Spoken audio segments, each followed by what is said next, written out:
Bonjour Corinne Gouget. Bonjour. Vous êtes l'auteur d'un livre sur les additifs alimentaires, c'est bien ça? Tout à fait, qui s'appelle Additifs alimentaires d'Angers. D'accord. Donc première question, qu'est-ce qu'un additif alimentaire? Un additif alimentaire est classé dans plusieurs familles. Il y a plus de 400 additifs dans l'alimentation industrielle. Donc, c'est une matière qu'on n'utiliserait pas de soi-même en général dans sa cuisine, mais qui est rajoutée volontairement à des tonnes de produits alimentaires comme les colorants, les exhausteurs de goût, les phtalates, les phosphates, les édulcorants de synthèse comme l'aspartame dont on parle beaucoup. Et donc, tous ces produits chimiques, la plupart du temps, il n'y en a pas énormément de naturels, vont donner un goût, une couleur, vont avoir un rôle de conservateur, vont avoir un rôle d'émulsifiant pour pouvoir garder le produit plus longtemps sur l'étagère et surtout pour faire vendre. Donc on peut faire des produits aux colorants comme les bonbons, il y a aussi des colorants dans des chips, dans des gâteaux, dans des boissons énormément. Et puis ça donne envie d'acheter. Après, vous avez les exhausteurs de goût qui vont tromper le cerveau et les papilles gustatives pour donner envie de remanger le produit. Sans exhausteur de goût, il ne reste plus grand-chose en tant que plat préparé ou soupe en brique.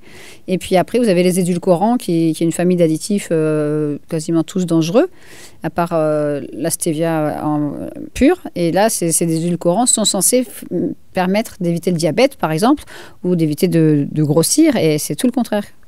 Et donc là, il y a plusieurs familles d'additifs et il est vraiment recommandé de bien lire les étiquettes avant de consommer tel ou tel produit, que ce soit un médicament ou un aliment. Seulement voilà, les deux additifs les plus dangereux sont l'aspartame ou E951 ou le glutamate monosodique et E621 entre autres parce qu'il est caché sous d'autres noms.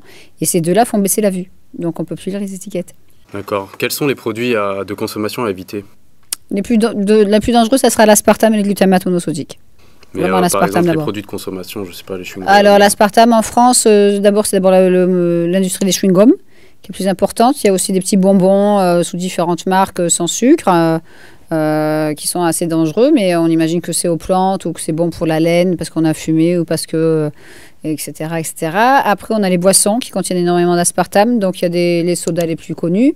Après, il y a des boissons qui sont soi-disant aux agrumes ou au citron. Et là, il n'y a plus marqué light. Donc, il faut bien faire attention. Il y a marqué édulcorant, entre parenthèses, E950. Ça, c'est pour l'acésulfame K, qui est un édulcorant de synthèse qui peut éventuellement provoquer à la longue des cancers et des leucémies. Et l'aspartame. Souvent, les deux sont utilisés en même temps dans des boissons et des chewing-gums pour cacher le mauvais goût de l'aspartame. Donc là, on devient indépendant. Vous avez aussi des yaourts, mais la bonne nouvelle, c'est qu'on a une marque française de yaourt qui est en train de retirer l'aspartame de ces yaourts, de différentes marques. Vous avez des limonades pas chères et des boissons à premier prix. Donc, il n'y a plus marqué light, forcément. Des fois, c'est marque premier prix. Et là, il y a marqué soda aux édulcorants. Mais le souci, comme je disais tout à l'heure, on arrive à un point où on se retrouve avec des sodas aux édulcorants ou des limonades aux édulcorants qui sont moins chers qu'une bouteille d'eau. Et comme les gens, l'eau, ça n'a pas de goût, ils vont acheter ces choses-là en disant que c'est aux édulcorants, c'est bon pour ma ligne. Et là, c'est l'obésité morbide avec ces boissons. Donc, quelles sont les conséquences sur le corps humain? Pour l'aspartame ou pour le glutamate? En général. Alors, les deux sont des excitotoxines. Une excitotoxine, c'est un terme qui a été créé par le professeur John Olney il y a plus de 45 ans. Et donc, John Olney a décrété que ces excitotoxines sont des molécules qu'on absorbe. Donc, il y a aussi les métaux lourds, les pesticides et d'autres produits qui détraquent le cerveau. Mais là, ces deux additifs-là, le glutamate monosodique, on le savait déjà grâce au professeur Olney dans les années 60, 59, que ça provoquait des lésions cérébrales chez l'animal. Parce qu'en fait, ils ont fait une étude sur le fait que le glutamate monosodique, dans les années 55, faisait baisser la vue. Et en faisant cette étude, ils ont réalisé que ça provoquait aussi des lésions dans le cerveau. Et donc, cet additif a 102 ans, il existe depuis 1909.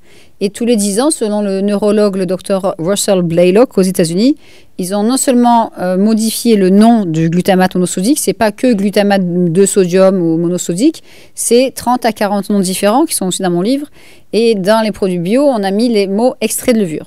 Donc là, c'est très grave, parce que les gens se disent « je mange bio, il n'y a pas de glutamate » et il y en a quand même. Donc l'extrait de levure dans les produits bio, ça sera souvent dans des cubes de bouillon, ça sera souvent dans des chips aussi, et faut être vigilant là-dessus, parce que les gens qui sont intolérants au glutamate risquent de faire un œdème de Quint 10 minutes après ingestion, Et ils ne se rendent pas compte qu'il y a du glutamate parce que c'est trompeur. Et donc, ils mangent des boîtes de pâtés végétaux, il y en a plein à l'extrait de levure. Ils finissent la boîte sous l'addiction. Et la dame, j'ai vu une dame qui, au bout de 10 minutes, avait des réactions cutanées autour de la bouche, un début de gonflement du visage, de la gorge, début de migraine, vertige, nausée. Et en fait, elle réagissait au glutamate auquel elle était allergique, sans savoir. Au bout de plusieurs années, est-ce qu'il y a des gens qui peuvent décéder de ça? Complètement. Ça peut être quelques heures, voire plusieurs années. Ça dépend des gens. Donc, il y a des gens qui vont vous dire, comme on le voit très bien dans le film Faux sucre, vrai scandale, où le professeur Blaylock dit, il y a des gens qui disent qu'ils n'ont rien, donc ils consomment des tonnes de produits à l'aspartame ou au glutamate, mais le jour où ils vont avoir quelque chose, ça peut être un AVC, un arrêt cardiaque fulgurant, une tumeur au cerveau, Alzheimer, Parkinson. Bon, quand on a Alzheimer et Parkinson, selon toujours le docteur Blaylock, c'est qu'on a 90% des neurones qui ont été détruits. Donc c'est un peu tard pour faire marche arrière. Maintenant, pour les maladies aussi graves, je ne vois pas de moyen d'aller en arrière ou de récupérer la santé. Mais j'ai eu beaucoup de cas où les gens vont mieux. Si vous allez sur mon site dans santéendanger.net, dans l'actualité, il y a aussi témoignages. J'ai plusieurs témoignages de personnes qui vont mieux. Donc je me suis demandé depuis pas mal de temps si c'était possible que le corps refasse des neurones. Parce qu'on a l'histoire extraordinaire de la jeune femme que vous allez voir dans Faux sucre, vrai scandale, qui s'appelle Corey Brackett, et qui, elle, à l'époque, en 2002, avait 34 kilos en trop. Elle était en fauteuil roulant avec une sclérose en plaques et elle avait près de 14 taches dans le cerveau. Et depuis qu'elle s'est fait désintoxiquer, etc., bon, ça a pris 2-3 ans, elle est guérie de sa sclérose en plaques. Donc, il y a bien quelque chose qui se passe. La dame que j'ai aidée aussi, qui s'appelle Danielle, et que j'ai aidée à quitter son fauteuil roulant en 1 an et demi, mais elle mangeait des bonbons Ricola toute la journée. Pendant 15 ans, aujourd'hui, elle danse le rock et le tango argentin, elle a 63 ans, c'est que du bonheur. Donc, c'est qu'il y a bien quelque chose qui se passe pour que la motricité revienne. Et donc, j'ai été très récemment invitée en Italie par un professeur en psychiatrie qui s'appelle Paolo Cioni et avec un avocat qui s'appelle Marco. Ils ont fait un livre sur les neuroesclaves aux éditions Macro Éditions. Et ils expliquent comment on manipule les gens. Et donc, on a fait une conférence à 4 avec une psychologue pour enfants, l'avocat, le psychiatre et moi. Et moi, j'ai été chargée d'expliquer aux gens comment l'agroalimentaire manipule les gens par de la publicité. On a parlé tout à l'heure de sans colorant, sans conservateur, sans exhausteur de goût, alors qu'il y en a quand même des fois dedans, en exhausteur de goût. Et le fait que c'est bon pour la ligne ou toutes ces phrases qu'ils utilisent pour attirer le client. Et en fait, le client s'intoxique sans savoir. Et pourquoi les autorités n'interdisent pas cela? Les autorités sanitaires, c'est très simple. On sait très bien, on a vu dans plusieurs films comme Notre reposant quotidien et même il y a une petite vidéo qui s'appelle Tout savoir sur l'EFSA en 3 minutes sur YouTube. Il est conflit d'intérêt. C'est énorme, c'est énorme. Donc ces gens ne sont pas indépendants, ils se basent sur des études payées par les lobbies, et les lobbies ne vont pas dire ce que je vends, c'est dangereux. Donc ils s'arrangent pour faire des rapports truqués. Qui se cache derrière tout ça? Les lobbies, c'est quelles entreprises? C'est qui exactement? Vous voulez des noms? Ouais. Oula. Vous avez différentes lobbies. Le plus gros, c'est d'abord, vous avez le fabricant d'aspartame, c'est Ajinomoto. Et si vous allez sur YouTube, il y a une petite vidéo qui s'appelle Enfant, tu bats essai sur pattes, donc c'est Sue Dungate qui est en Australie, qui fait lire les étiquettes aux enfants depuis 21 ans, et elle n'ose pas parler d'aspartame. Parce qu'elle a peur de ce lobby, de ce Ajinomoto. Et Ajinomoto fabrique malheureusement de l'aspartame en France aussi. Ils ont une usine depuis 20 ans où ils font des tonnes d'aspartame par an. Et ils ont 2 voire 3 usines de glutamate monosodique en France. Et ils font aussi des acides aminés pour l'élevage industriel. Vous tapez Ajinomoto sur Internet, vous verrez leur site, ils en ont plein. Et ils ont des bureaux un peu partout. Et s'il n'y avait pas ces 2 additifs alimentaires, on aurait beaucoup moins de maladies. On ne va pas tout éliminer, mais il n'y aurait déjà quasiment pas d'obésité, il y aurait moins de diabète, il y aurait moins de Parkinson, il y aurait moins d'Alzheimer, il y aurait moins de schizophrénie, il y aurait moins de dépression, il y aurait beaucoup moins de suicides. Et tout est bien expliqué et documenté dans ce livre, donc il n'est malheureusement pas encore en français. Il s'appelle « Pendant que la science dort, un édulcorant tue ». Et donc c'est le professeur Woodrow Monte qui a fait des études pendant 30 ans sur le méthanol et qui explique d'où vient la sclérose en plaques. Et pour l'aspartame, il explique que depuis 35 ans maintenant, malheureusement, qu'il y a cet édulcorant d'abord dans les produits secs et après dans les boissons aux États-Unis en 1983. Il explique qu'il y a de plus en plus de suicides chez les jeunes, de plus en plus de troubles de la personnalité, de plus en plus de malformations congénitales, de déformations des fœtus à la naissance, s'ils survivent la grossesse. Et donc tout ça est très bien documenté. Il parle de la maladie d'Alzheimer, il parle énormément de la maladie de la sclérose en plaques, des maladies qui existaient beaucoup moins il y a 40 ans. Et donc, tout est documenté. Et pas dans le livre, mais sur le site du professeur Monte, il y a les références scientifiques, il y en a 740. Donc là, il est inattaquable. Et ce livre, il est sorti début 2012 aux États-Unis. Et il faut vraiment qu'il sorte en français parce qu'il est quand même assez grand public avec des dessins pour bien expliquer les dangers du méthanol. Et c'est la source du méthanol la plus dangereuse, c'est dans l'aspartame. Et dans l'aspartame, j'ai appris avec effroi, je pensais que c'était 8000 produits alimentaires jusqu'au 28 octobre dernier.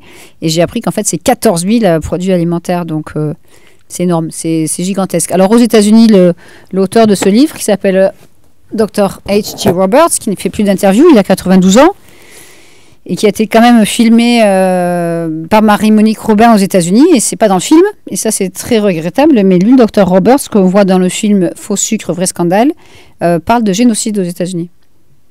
À la radio, il a parlé de génocide carrément. En France, j'ose pas utiliser les mots parce que ça choque, mais il va très loin, et à un moment, à une émission de radio, il a parlé de Auschwitz dans l'assiette. C'est très lourd, hein. Mais bon, lui, c'est l'expert le plus connu au monde par rapport à ça, puisque lui, il n'a pas donné d'aspartame à des rats.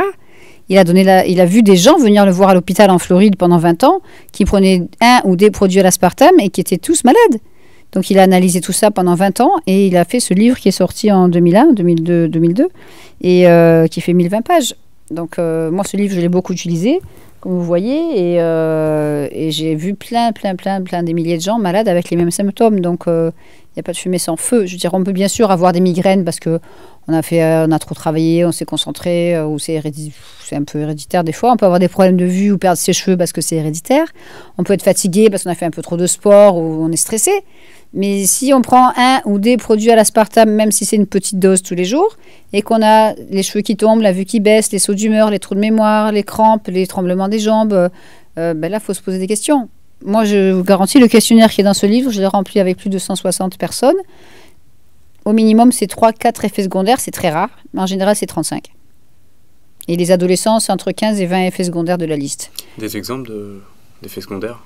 Ah oui, complètement. En général, si c'est une addiction au chewing-gum, c'est perdre des cheveux sur le dessus de la tête progressivement, au milieu. Donc ça tombe là. Dans les jeunes filles ou les adolescentes qui mâchent énormément de chewing-gum, ils adorent ça. Mais en fait, elles mettent des barrettes, des foulards ou des choses comme ça. Les garçons, ils mettent du gel. Puis quand il n'y a plus beaucoup de cheveux, ils rasent parce que c'est à la mode. De toute façon, je suis un garçon, mais j'ai vu des filles avec des perruques à 17 ans. Hein. Après, c'est des addictions, c'est des troubles du comportement, des troubles de mémoire. J'estime qu'à peu près 9 mâcheurs de chewing-gum sur 10 ont des lunettes, parce que le méthanol attaque le nerf optique. Il y a des réactions cutanées, énormément. Sur le front d'abord, après le visage, il peut y avoir des boutons, des cloques, des psoriasis sur les ongles. Moi, je vois des gens qui mâchent des chewing-gums depuis qu'ils sont tout petits, ils ont 38 ans.